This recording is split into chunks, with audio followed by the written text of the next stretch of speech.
Kita lanjut bahas spoiler Wudong Qiankun season 8 episode 17. Oke lah, kita langsung masuk aja ke pembahasan.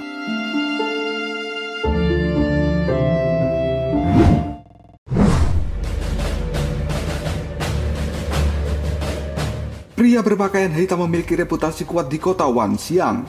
Banyak orang yang menoleh padanya pada saat dirinya ingin mengambil ujian di Monumen Nirwana. Bahkan Mu Han Yue juga menoleh pada pria itu karena dia penasaran hasil apa yang akan diraih oleh pria ini yang sudah menghancurkan kerajaan tingkat tinggi seorang diri.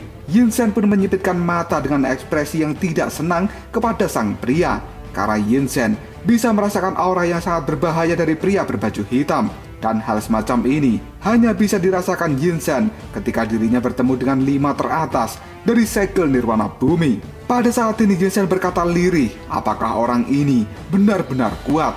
Karena sejatinya Yin Shen sangat iri jika ada orang lain yang melampaui dirinya. Di sisi lain, pria berpakaian hitam pada saat ini fokus pada Monumen Nirwana dan dia kemudian mengulurkan tangan untuk menyentuh monumen itu. Cahaya emas pun mulai keluar dari telapak tangannya dan cahaya itu terlihat lebih kuat dari kepunyaan Yin Shen dan juga Mu Han Yue yang kemudian melesat ke atas dengan kecepatan yang tinggi yang langsung melewati batas paling atas dari segel manusia. Cahaya itu masih melesat dan belum ada tanda untuk berhenti, yang tidak lama kemudian melewati nama Yin Shen dan juga nama Mu Han Yue. Orang-orang pun sontak berteriak, astaga, dia sudah memasuki tempat ke-7 dan cahaya itu masih berjalan. Orang ini benar-benar kuat. Setelah melewati posisi ke-6, cahaya itu pun melambat, yang pada akhirnya berhenti di posisi ke-5. Yang kemudian cahaya emas itu pada saat ini membentuk 2 kata, Changling. Posisi ke-5, segel nirwana bumi. Prestasi ini membuat orang-orang saling berbincang dan mereka kagum dengan pencapaian dari Changling. Di sisi lain, ekspresi Yin Shen terlihat tidak senang karena perhatian dari banyak orang telah teralihkan pada sosok Changling ini. Mu Han Yue kini juga agak kaget karena dia tidak menyangka bahwa Changling bisa langsung mengisi posisi ke-5 dari segel nirwana bumi. Kemampuan seperti ini adalah kemampuan seorang petarung dari kerajaan super.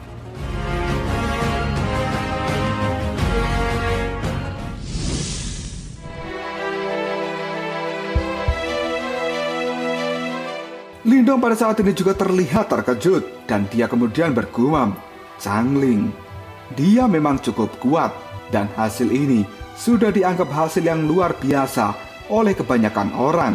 Sesaat kemudian Lindong pun tersenyum dan dia berkata dalam hati, aku semakin penasaran saja ingin segera mengetahui level apa yang bisa aku capai di Monumen Nirwana. Di sisi lain, Changling pada saat ini melihat namanya terukir di posisi ke-5.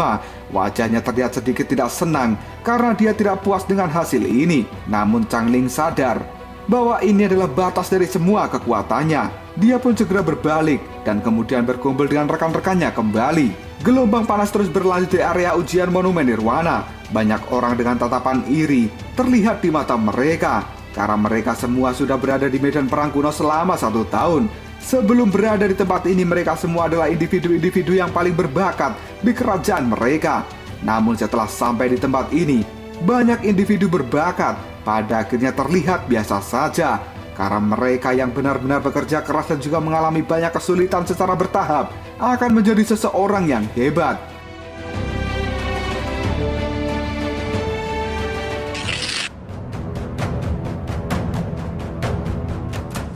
Su Kui kemudian menoleh pada Lindong dan dia berkata, Lindong, kita juga harus pergi dan mencobanya.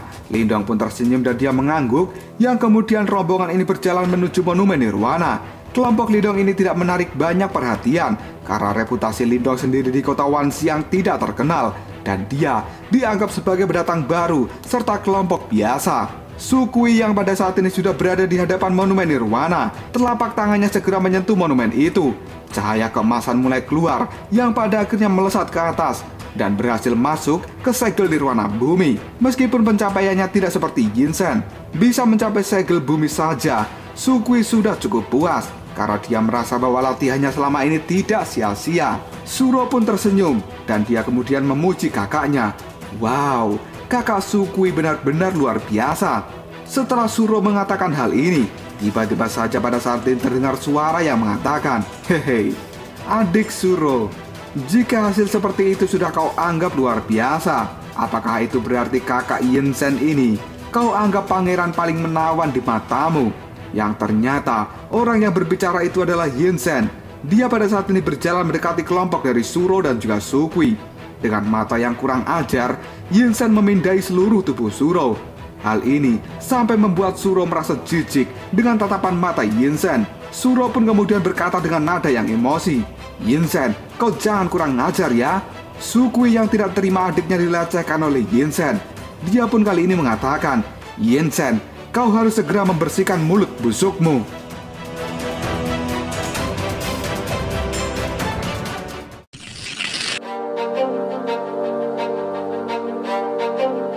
Yinsen pada saat ini hanya tersenyum dan dia berkata kembali, "Sukui, aku dengar kelompokmu diburu oleh kekaisaran awan angin. Tapi kenapa kamu kembali ke tempat ini? Apakah adikmu sudah siap untuk menjadi milikku? Shuro dan aku adalah pasangan yang sempurna. Dia akan puas jika selalu bersamaku. Bagaimana adik Shuro? Apakah kau setuju untuk menjadi kekasihku?" Yinsen pun kini berjalan untuk mendekati Shuro.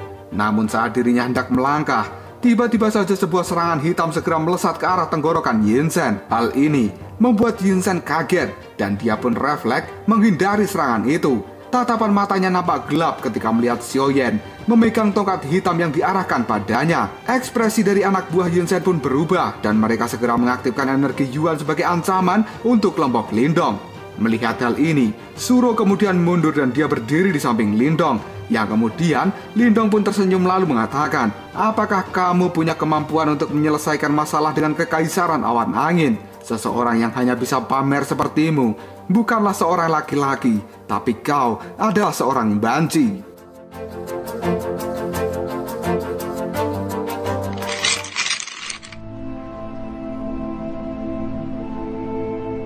Ekspresi Yinsen pada saat ini berubah pada saat dirinya mendengar ucapan dari Lindong. Namun Yinsen sendiri juga tidak bodoh untuk berani menyinggung kekaisaran awan angin, karena kekuatannya saat ini jelas tidak mampu berurusan dengan mereka. Yinsen pun kini tertawa dan dia berkata yang menusuk hati Shuro, "Kenapa Shuro? Tampaknya kau sudah menemukan seseorang untuk melindungi dirimu ya? Namun aku khawatir pelindungmu ini hanyalah seperti pistol yang terbuat dari lilin. Cukup bagus, tapi tidak berguna." Hahaha. Shuro pun pada saat ini terlihat sangat marah dengan ucapan dari Yinsen, yang kemudian Shuro akan mengusir pemuda kurang ajar itu. Namun Lindong segera melambaikan tangan, yang kemudian Xiaodio di samping Lindong pun mengatakan, "Lindong, apakah kau ingin aku mengusir orang ini?" Cekcok antara Yinsen dengan kelompok Sukui pada saat ini telah menarik banyak perhatian, yang bahkan Mu Han Yue dan juga Changling mereka juga melihat pada kelompok Sukui. Karena kata-kata yang diucapkan oleh Xiaodio membuat Mu Han Yue dan juga Changling kaget. Tatapan Mu Han Yue dan juga Changling sendiri pada saat ini segera memindai Xiaodio. Karena kata-kata yang diucapkan dari mulut Xiaodio terdengar cukup ringan namun juga fatal. Seseorang tidak akan ada yang berani mengucapkan kata-kata itu pada orang yang telah masuk dalam peringkat 10 besar nirwana bumi, kecuali dia memiliki kemampuan. Namun pemindaian yang dilakukan oleh Mu Han Yue dan juga Changling pada saat ini gagal karena mereka tidak menemukan hal spesial dari dalam tubuh Xiaodio.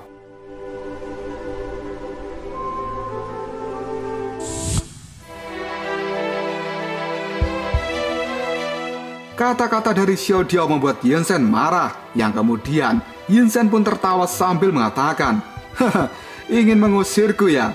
Mungkin memang ada beberapa orang di kota Wanxiang ini yang memenuhi syarat untuk mengucapkan kata-kata itu. Namun kelompok kalian ini tidak ada satupun dari beberapa orang itu. Sukui, lain kali kalau kau ingin mencari dukungan, tolong carilah orang yang lebih pintar.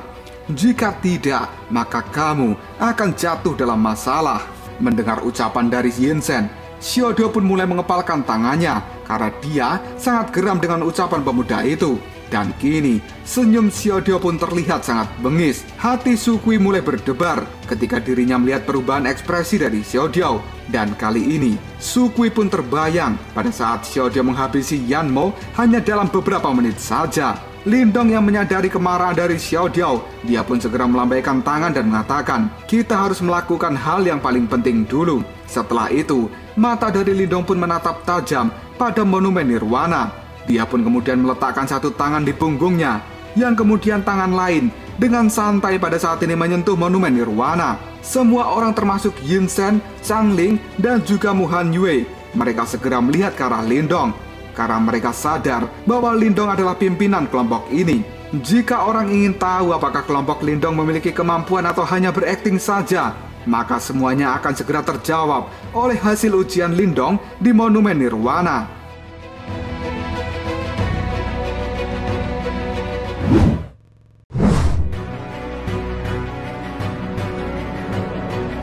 Mata Yin Shen pada saat ini terlihat sedingin es. Dia pun tersenyum. Dan di dalam hatinya, Yin Shen memiliki rencana. Jika hasil tes dari kelompok Lindong sudah keluar, maka Yin Shen akan segera melakukan penyerangan. Karena Yin Shen sendiri tidak mau membiarkan orang-orang bodoh yang baru saja tiba di kota Wanxiang ini untuk menjadi arogan di hadapannya. Tangan Lindong yang pada saat ini menyentuh monumen membuatnya tidak bergerak. Karena pada saat ini Lindong bisa dengan jelas merasakan energi yang sangat unik menyebar dari dalam monumen nirwana yang kemudian memindai setiap bagian tubuhnya. Kekuatan Yuan dan juga energi mental milik Lindong sekarang bereaksi dengan energi pemindaian ini. Tidak lama setelah itu, pemindaian pun berlanjut dan samar-samar akan bisa menemukan batu jimat, formasi alam semesta kuno, dan juga batu simbol pelahap. Hal ini membuat Lindong kaget, yang kemudian terlintas dalam pikiran Lindong untuk segera menghentikan pemindaian ini. Tiba-tiba saja, kekuatan yang besar keluar dari dalam batu jimat leluhur dan juga batu simbol pelahap, yang dengan cepat langsung menghancurkan energi pemindaian dari monumen nirwana. Suara berdengung pun pada saat ini terdengar, dan cahaya emas yang padat keluar dari tangan Lindong membuat semua orang menjadi kaget, karena cahaya ini warnanya mirip dengan warna matahari. Hal itu berbeda dengan cahaya yang keluar dari tangan Yin Shen, Mu Han Yue, dan juga Zhang Ling sebelumnya, yang pada akhirnya cahaya emas ini segera naik di monumen nirwana dengan kecepatan yang sangat mengerikan.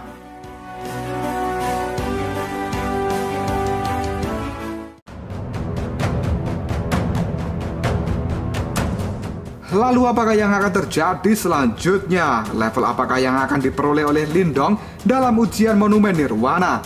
Jika kalian penasaran, tunggu aja jawabannya di next video Koprol Shop.